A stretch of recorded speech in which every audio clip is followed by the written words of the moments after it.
Hello and welcome to WASH Talks, organized as part of the biannual steering committee meeting of the Water Supply and Sanitation Collaborative Council. My name is Eileen Palmer, and over the next 2 days, we are interviewing experts in the field and dedicated members of our family. I am pleased to have with me Monique Van't Hek as the Executive Director of Plan International. You sit in the Netherlands. You sit on our steering committee, and also James Wicken, who is our Head of Global Policy, Advocacy and Innovation. My first question's over to you, Monique. If you could look back over the last 11 months and tell us the major achievements of Plan International Netherlands.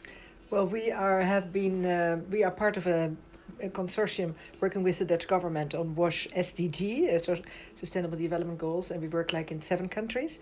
And it's based on its focus at sanitation and water, so that's very nice. So we have done, besides that, we have done programs with food and nutrition, which have been quite successful. And the Dutch government is very interested in that combination in food and nutrition. And we focus also a lot on schools, school wash, and then we always include the menstrual hygiene management aspect for girls. Excellent. I'll just quickly ask you, since you mentioned about menstrual hygiene, you have some recent research on menstruation poverty in the Netherlands. There were some surprising outcomes, and can you update us about period poverty there? Yeah, we did a research in the Netherlands, a small, and we were surprised because 1 out of 10 girls in the Netherlands says every now and then they can't buy the pads or the tampons or whatever because they don't have the money, or they reuse it because of lack of funds. And we were really surprised that in a country like the Netherlands that's happening. But most of all, what was striking, what we didn't think was still is that way, is that it is a taboo topic to talk about, like in their families or in their surroundings. So that was most surprising even to us, I think. Yes. Yeah. Oh, wow. Yes. I'd like to ask you about governance in the WASH sector and accountability in general. And from your experience as Executive Director, what makes for sound governance and accountability?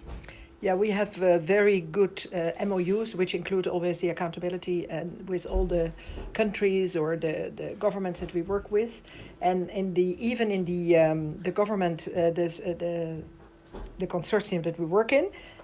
We are held accountable by our Dutch government for 15 years after the program is finished. Okay. So that's quite a lot. So we make good MOUs with the local governments, the national governments about, the accountability for the projects, and it works really well. Yeah. Great. And my final question to you is about this call to action released by SNV, UNICEF, World Bank, WSSCC, and Plan International, calling on stakeholders to renew their commitment to working on rural sanitation and hygiene. Can you tell us why it's important to talk about and to work on rural sanitation? Yeah, well, we think in general, and I think it's proven that the problem is still the biggest in rural areas. And in line with the SDGs, like Leave No One Behind, we really would want to focus on those ones left behind. And we think more attention is needed for rural areas. So that's why we did this call. Great. For action. Yeah. Thank you. And James, you are recent to WSSCC, certainly Yes. not recent to the WASH sector. Can you tell us a bit about your role here? Yes, my pleasure. My role here is as the Head of Advocacy, Global Advocacy Policy and Innovations. As you know, as we all know, the Council and Plan and everybody shares this vision of a world where everyone enjoys the human right to water and sanitation. And advocacy is one of the main ways that we work together to make the changes happen that will bring that about. Those changes need to happen at community level, at the national level, but some of those processes also operate at the global level. So part of what our team does is engage in those processes, but always with a line down to make sure that they result in changes back in countries, or there are stronger country systems, and that we can see the impacts in the community. So that's the team which I'm working with here in the council, and it very closely links into all the other teams and units as well. It's a kind of a comprehensive approach. Yeah. Excellent. And your team's work and your work, can you tell us why it's important to work with partners such as Plan International? Yes, and I think the example of the call to action there, which you shared, was a great example of that. You can see the logos along the bottom, and there's Plan, ourselves, SNV, I think World Bank, UNICEF, I mean, the changes that we need to make to bring about this vision that we have are so big. I think that we find working in partnership and working in coalitions is very effective because it increases our kind of power to leverage change. So we see it all the time since I've been at the council the last few months. We've talked about new partnerships with civil society networks in South Asia, such as the Freshwater Action Network. We're working more closely with AMCOW, the African Ministers' Council on Water.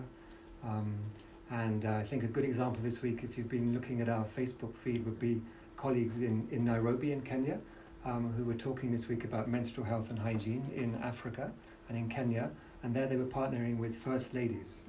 And you mentioned this morning the power of using elder leaders, such as, what was the... Princess Mabel in the Girls Not Brides Girls network. Not Brides, yes. Yeah, so the as an same sort of example. concept, using first ladies and governors' wives, for example, in Kenya, to be really championing this issue. So partnering with different type of organizations, but it's kind of fundamental way that we do our advocacy work.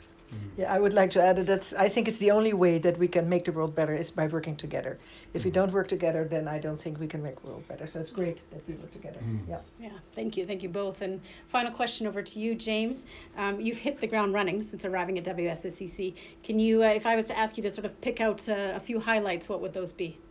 Yeah, I've been very fortunate in the last few weeks to be travelling and meeting some of our partners on the ground and seeing what the council does in different countries. A few highlights. Last week I was in with our team in Uganda, and that was really interesting for me because we were working together with the World Health Organization looking at we call it a PAT. Everyone was patting themselves on the back, but it's a policy assessment tool for sanitation policies. Because most countries have a policy, I think that's what the global reports tell us. But many of them were designed back in the MDG or the Millennium Development Goal era. And they now need to be kind of revamped to be fit for these bigger ambitions that we've set for ourselves under the SDGs and the Sustainable Development Goals. So this is an assessment tool that WHO is developing to help countries to kind of update their policies and to track that change. Okay. And many of the countries that were there were countries where the council is working. So that was a real highlight to be able to dig into that. And another highlight I think was working with colleagues in the human rights sector. We had some meetings around convening key populations that form up the bulk of the leave no one behind kind of populations. And we had a round table with the Special Rapporteur on Human Rights, on the right to water and sanitation, and the Special Rapporteur for the right to education came. And it was really good to start to build those connections. And then the follow-up work that we need to do now is to link back with their representatives back in country, so that line I talked about happens. But there's a lot that we can be doing now and especially next year, which is the 10th anniversary of the human right to water and sanitation, to kind of build on the human rights platform that we have. Great. Well, thank you very much. It's going to be an ambitious 2020 for us all. Join us tomorrow. We will continue with our WASH talks. Great. So nice. Thank you so much. Thank you very, very much. Thank you.